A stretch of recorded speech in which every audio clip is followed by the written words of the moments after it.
Udah ketua. Ais. Yang ketua siapa, yang bos siapa ya? Mas Prabu, thank you so much ya. Hatur nuhun. Hatur nuhun Soalnya bisa bisa juga juga, Dina. juga ternyata ya, Iya. hatur nuhun. Biasa Udah Sunda datang ke sini. hampir genep tahun atau 6 tahun di Bandung. Di Bandung, Iya. Cik. Sebagai warga Bandung gitu ya. Tadi dengar-dengar ngomong bahasa Sunda lancar juga ya udah ngomong bahasa Sunda ya. Boleh lah Jadi sedikit. kalau pertanyaan pakai bahasa Sunda bisa deh. Oh bisa. Bisanya melenceng jauh, tapi yang halus, yang sedang atau yang kasar kan gitu ya. Biasanya ada kan? Iya, ada tingkatannya, ada tingkatannya. Nah, itu yang bahaya di situ Yang ketika paling susah tuh tingkatan sama mantan. Itu susah tuh. Itu bahaya. Bahaya, Jadi iya. udah tuh 6 tahun di Bandung dulu. hampir 6 tahun ya. 6 tahun kuliah di sana ya. Iya. Unpad ya, Day? Pajajaran ya. Komunikasi. Oh, iya. S1 di sana. Ya. S2 di Pajajaran 5,5, terus sempat ya kerja sambilan lah, ya kan. Waktu itu jadi ada manajer dari satu manajemen building, tiba-tiba dapat beasiswa. Waktu itu ke Australia satu, ke Malaysia satu. Cuma Australia lama prosesnya. Oke. Nah, kalau orang Padang nih gini, Mas Prabu.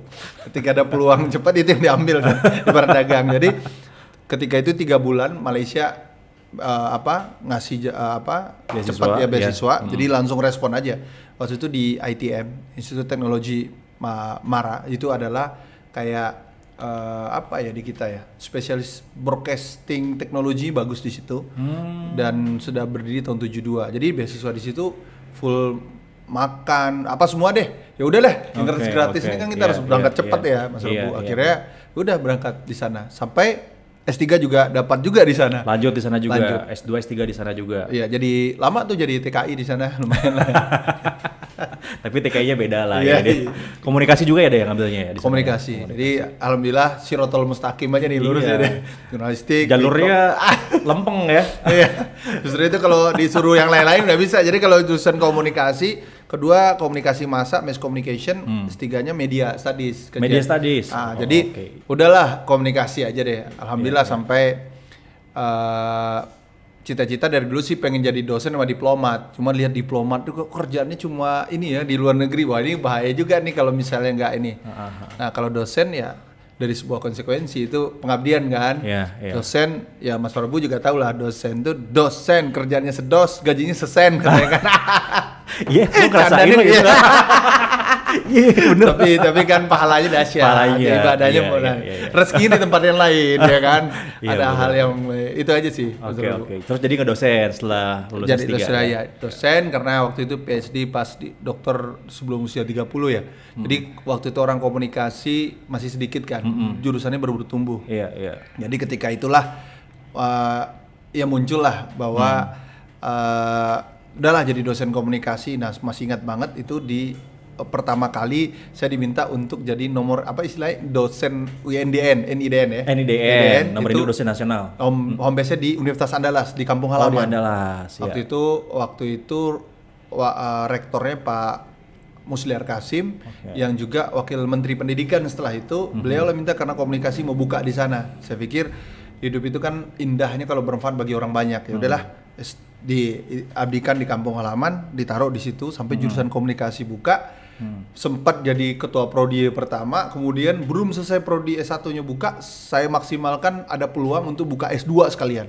Di sana. Di sana. Magisternya juga komunikasi Andalas. Alhamdulillah sekarang ketika lepas Andalas luar biasa bertumbuh kembang dan sekarang akreditasinya sudah A dan masih S2 juga banyak. Iya. Dan saya berharap udah ada S3 karena di wilayah Sumatera ini permasalahan di pendidikan di kita kan semua basis kan banyak di Jawa. Iya. Nah, Sumatera itu ternyata populasi banyak, mereka akhirnya banyak ambil S2 dan S3 tuh nyebrang ke negara tetangga, Singapura enggak Malaysia. Sayang kan potensi itu daripada mereka milih ke Jawa. Benar, nah, itu salah satu sih saya suarakan kepada para petinggi-petinggi universitas. Jadi dokter 29 tahun ya waktu itu umur usia. Udah mau 30 sih. Udah mau 30 dan ya itulah jadi masih muda dong ya. Dokter muda kalau gitu ya. sebenarnya kalau dicari lihat track recordnya kan lihat aja. S1 aja 5,5 hampir 6 tahun. Kan nggak bener sebenarnya. Tapi alhamdulillah lah. Jadi proses nggak mengkhianati hasil ya. Jadi S2-nya dibenerin 2 tahun, S3 dibenerin 3 tahun Mas Prabu. Pas banget. Pas banget kalau Mas Prabu mungkin kan ngerasa ya mau 3 tahun, aduh kadang-kadang ada permasalahan A B C D jadi 3,5 hampir 4 gitu kan. Kerasa sekarang. Kerasa kan? Jadi udah itu banget tuh ketika dapat beasiswa, gue dapat beasiswa harus 2 tahun. Jadi itu membuat aturan hidup terpaksa ya karena sistem beasiswa 2 tahun S3 jalur gue harus tamat gitu aja sih. Kalau nggak bayar sendiri. Bayar sendiri. Iya, Wah, iya, ini iya. bahaya nih kalau kayak gini kalau bayar sendiri kan gitu. Itu salah satu sih motivasi juga. Selain motivasi ya pengen menyelesaikannya dengan baik lah. Jadi saya tuh kan di media, mungkin juga teman-teman tahu lama di media dan memandang udah Andre ini tuh, dulu wah ini keren banget nih ada orang komunikasi masih muda, doktor gitu, kemudian jadi KPI dan jadi ketua gitu kan. Itu di praktisi TV tuh jadi bahan obrolan tuh dah. Oh, wow, jadi gosip infotainment ya, alhamdulillah. Ketua KPI masih muda karena biasanya kan udah pada tua-tua ya. Iya, gitu. iya, Ini iya. baru nih refreshment gitu ada. Udah Andre ketua KPI, dokter pula dan dulu masih single. Iya. Belum married. Cepet mau kita jodohin nih. Iya, dijodohin ya. Berapa ini ya? Cepet kita jodohin. Tahu-tahu udah ada undangan. Keburu married. Sekarang udah punya putra ya. Putra 1 2 tahun. 2 tahun. Sama ya, sama si Sama, Mas Bro ya. sama yang kecil. Siapa nama Mas Bro? Kerim. Kerim. Yang terakhir Kerim. Yang ketiga Kerim. Nggak tahu nih terakhir. Mungkin ada lagi. Alhamdulillah kalau Karena sekarang lagi ini juga ya, istri lagi ya mohon doa nih, mudah-mudahan amin, lancar ya. Nanti Karim udah ada main sama Arsa, saya udah pindah tuh tetangganya Mas Prabu sekarang kan. Jadi tetanggaan juga nih daerah Jakarta Selatan. Iya. Pokoknya waktu ngeliat udah jadi ketua KPI itu, wah ini KPI ini harapan baru nih. Tapi memang benar, ini sebelum kita masuk ke topik yang lebih serius ya. Jadi saat itu di kalangan media itu kita ngelihat ada banyak perubahan di KPI itu sendiri ya. Terutama kan kita tuh punya dewa di media yang namanya itulah ya dewa rating sama share. Dan itu buat praktisi televisi itu mengekang banget gitu karena kita akhirnya standarnya ke angka yang kita juga nggak tahu benar atau salahnya. Jadi kadang-kadang ada program yang entah berantah ratingnya tinggi diterusin gitu kan, program bagus ratingnya rendah ya kepaksa di-cut karena nggak ada yang mau beriklan. Soalnya agensi kan cari iklan dari rating gitu dah ya. And then KPI muncul dengan satu indikator baru ya, saya namanya apa ya waktu itu lupa ya. Riset Indeks Kualitas TV. Indeks Kualitas TV Indeks ya. Kualitas, betul. Jadi basisnya adalah kualitas televisi Betul, gitu betul. ya. Nah program gue dapat tuh satu. Iya. Keren. Kualitasnya jelas. Dan itu jadi pembicaraan gitu. Wah ini apa namanya angin baru nih gitu ya. Moga-moga sebenarnya agensi bisa melihat itu juga sebagai salah satu referensi. Kabar terakhir sih sebelum saya resign sih katanya udah mulai gitu ya melihat kualitas dan juga kan ada indeks-indeksnya ada ya. Betul. Skornya berapa dan macam-macam ya. Itu ternyata bisa dijual. Betul. Dan program saya yang Good Morning di CNN Indonesia TV itu salah satu program yang masuk ya di situ dan jualnya jadi malah lebih gampang karena si brand nempel di program yang kualitasnya bagus gitu dah ya. Masih ada nggak tuh dah sampai sekarang? Masih. Masih ada ya? Dan itu salah satu legacy ya. Udah kalaupun ini periode kedua nih Mas Prabu nggak terasa diamanahin oleh negara lagi. Mudah-mudahan habis pun periode ini nanti masih bisa tetap berlanjut karena ini bagian ini kalau udah bilang ibarat suara azan ya. Jadi ini ibaratnya kita tuh jadi muazin lah. Jadi kita lafazkan yang kebaikan ini. Mau kalau azan itu ibaratnya sholat apa enggak sholatnya orang itu terserah masing-masing ya. Tetapi ketika kita melafazkan ini azan, mudah-mudahan kebaikan ini bisa didengar. Salah satunya agensi-agensi itu salah satu cara kita untuk menghimbau sesuatu yang baik begitu. Jadi jangan sampai kita tuh betul di angkanya saja, kuantitinya secara ini banyak penonton soalnya itu kualitasnya bagus, enggak juga kan. Dan fakta itu membuat kadang-kadang menyedihkan juga berapa program yang dianggap oke tiba-tiba tumbang karena nggak ada penonton katanya begitu. Katanya. Iya. Ini kan hal yang nggak harus objektif lah. Kita sebagai orang yang mungkin paham dengan dunia edukasi seperti itu ya kita harus berikan educate juga. Justru itu salah satu Mas Prabu bilang kalau di Amerika itu bagus karena bisa melakukan intervensi terhadap lembaga rating. Jadi KPI mereka itu bisa mengaudit lembaga rating. Oh bisa ya deh kayak gitu ya? Bisa. Deh. Iya. Wah ini bisa kayak gitu ya? Lovet nih. Oh iya. Iya keren nih. Produk dari asli in-house ya Mas Prabu. Kopili sehat. Kopili sehat. Ya enak. Oh kalau di sana tuh bisa ya kayak gitu ya? Itu yang dilakukan. Jadi mereka lakukan untuk transparansi, metodologi dan sebagainya. Tapi itu bagus, artinya tidak ada asumsi-asumsi yang muncul. Kalau sekarang kan kita agak susah, karena kan kita nggak bisa juga menyalahkan lembaga ratingnya, tapi faktanya memang satu-satunya begitu loh.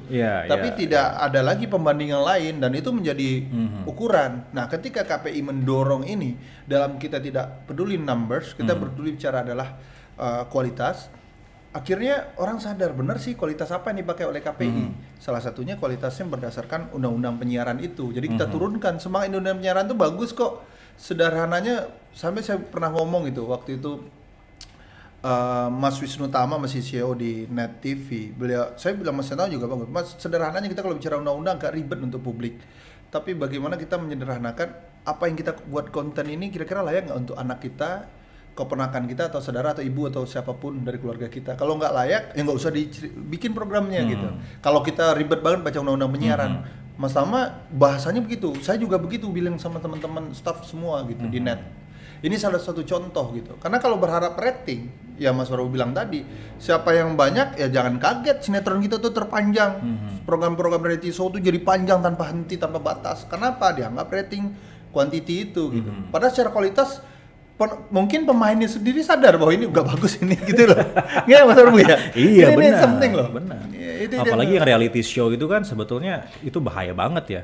Itu kan efeknya kan banal tuh. Maksudnya orang penonton nganggap itu nyata, kita yang bikin settingan. Itu jadinya kan nggak ketemu. Jadi yang nonton tuh mikirnya oh ini kehidupan nyata tuh kayak begini nih artis-artis tuh kan gue pengen ngikutin nih. Akhirnya jadi begitu ya. Betul. Itu yang menjadi apa ya, jadi ketika udah jadi ketua lembaga negara itu minimal ini deh kita suarakan seperti ini dulu deh gitu.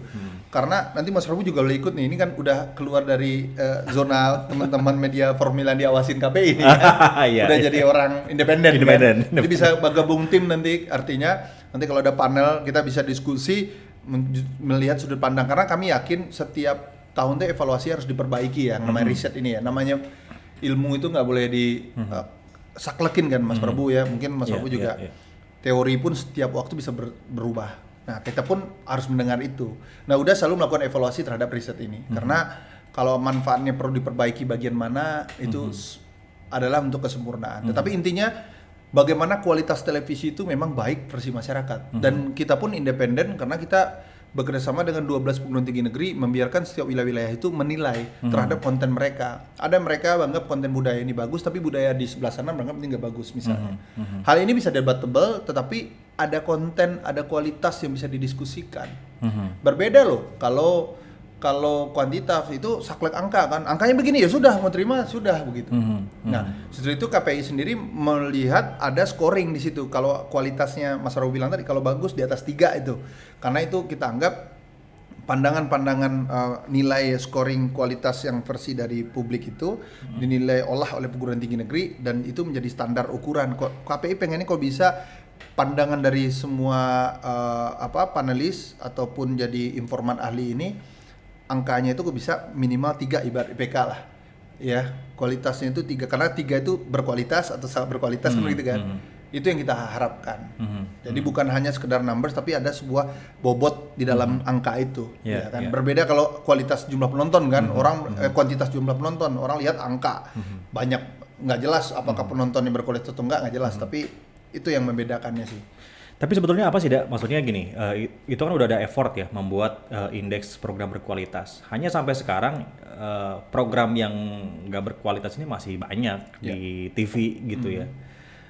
Harapan masyarakat tuh naif jelas ya, dan tapi juga nggak bisa disalahin. Masyarakat tuh bilangnya ya kenapa sih KPI nggak cut aja itu program gitu, program-program yang nggak bagus itu gitu ya. Apa memang nggak ada otoritinya ke situ atau gimana ada? Jadi banyak pandangan publik bahwa KPI nggak suka artis bisa ban artis. Ketika nggak suka program, di stop program. Yang harus dipahami adalah KPI itu nggak pernah, justru itu ketika kemarin tuh sempat KPI didorong untuk masuk ke media baru ya kan. Wow banyak netizen yang komen akan menghambat kreativitas. KPI itu nggak pernah ingin untuk menghambat kreativitas, nggak ada. Yang ada hanya memberikan guidance. Mungkin Mas Prabu juga pernah melihat pedoman perilaku penyiaran standar program P3 SPS KPI, itu hanya guidance bahwa ini batasannya begini loh. Tapi nggak saklek kan bahwa ketika kita salah langsung divonis itu menjadi pidana.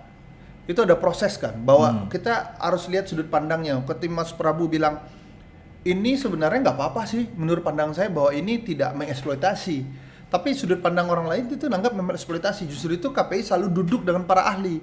Kira-kira ini eksploitasi anak nggak? Dari sudut mana? Oh ini dan sebagainya. Baru kita berikan sebuah punishment. Nah, termasuk kreativitas. Nah, ketika ini kreativitas ini dianggap berkualitas atau tidak, itu mungkin asumsi publik beda-beda. Saya bilang kalau masalah rasa itu pasti beda. Kalau Mas Prabu subjektif ya. Subjektif banget. Kalau ada yang suka dangdut, ada yang nggak suka dangdut. Pasti yang nggak suka dangdut bilang nggak berkualitas ini acara. Maka yang suka dangdut bilang berkualitas. Nah akhirnya asumsi-asumsi itu nggak bisa dirasakan, termasuk komisioner. Saya sendiri mungkin punya sudut pandang ini nggak bagus terhadap programnya, tapi nggak bisa karena itu rasa. Nah caranya adalah ada hukum penyiaran yang menyatakan ini loh yang nggak boleh, bukan rasanya yang dinilai gitu. Jadi kalau misalnya ada satu program A ternyata rasanya itu kita nggak suka tetapi dianggap itu proporsional secara undang-undang atau hukum penyiaran, ya kita harus biarkan. Ada yang nggak suka news, tiba-tiba udahlah ini bohong semua isinya, presenter sebagai, nah dianggap ini program nggak bagus. Tapi bagi kita yang ini bagus, ada balancing, ada apa namanya keseimbangan, kebenaran, keadilannya jelas ukurannya, kita nyampein news benar, tapi orang nggak suka. Tapi kita kasih guide. Tolong dong di dalam jurnalistik itu jangan eksploitasi anak, misalnya tersangka itu janganlah dieksploitasi, itu jelas kok gitu. Tetapi kan kalau nggak diatur begitu pasti macam-macam orang akan mengimprovisasi itu gitu. Padahal secara substansi itu benar begitu. Nah inilah hukum penyiaran yang mengatur itu. Jadi agak susah sih Mas Prabu bahwa kita menyatakan ini program bagus atau jelek. Tapi kalau kita sudah melanggar, kita stop tuh Mas Prabu. Tapi jadi ukurannya itu sebetulnya dalam norma ya, norma dalam penyiaran yang berujung hukum penyiaran kan gitu ya. Itu yang diukur. Jadi kalau kita anggap itu nggak baik, kayak berapa program sih kita pernah berhentikan, kayak reality show sering banget, infotainment apalagi. 1 masih 2 hal yang sama diulang, 3 udah stop. Jadi itu ada kayak talaknya, talak 1, 2, 3 gitu. Ya gitu, bener itu. Talak 3 baru nggak boleh. Iya, jadi begitu bener. Jadi nggak serta-merta wah ini nggak bagus, kasihan nggak Mas Prabu. Jadi semua itu kan ada tim ya. Kita paham lah broadcast itu nggak semudah seperti kita lakukan podcast ataupun media baru hari ini, bener nggak? Pasti punya proses kan. Ada presenter, ada scriptwriter, ada kameramen, terus ada directornya, ada juga produser gitu. Artinya mereka kan udah capek-capek bikin ini, tiba-tiba dengan hanya satu kesalahan oleh satu misalnya host presenter atau artis, masa programnya langsung di block begitu. Itu kan apa ya, itu baru mematikan kreativitas namanya. Tapi ketika kejadian yang sama diulang kembali di episode selanjutnya sampai 3, berarti ini memang sistem yang sudah nggak benar di sini nih gitu loh. Di dalam sebuah program tersebut, itu yang baru kita berhentikan.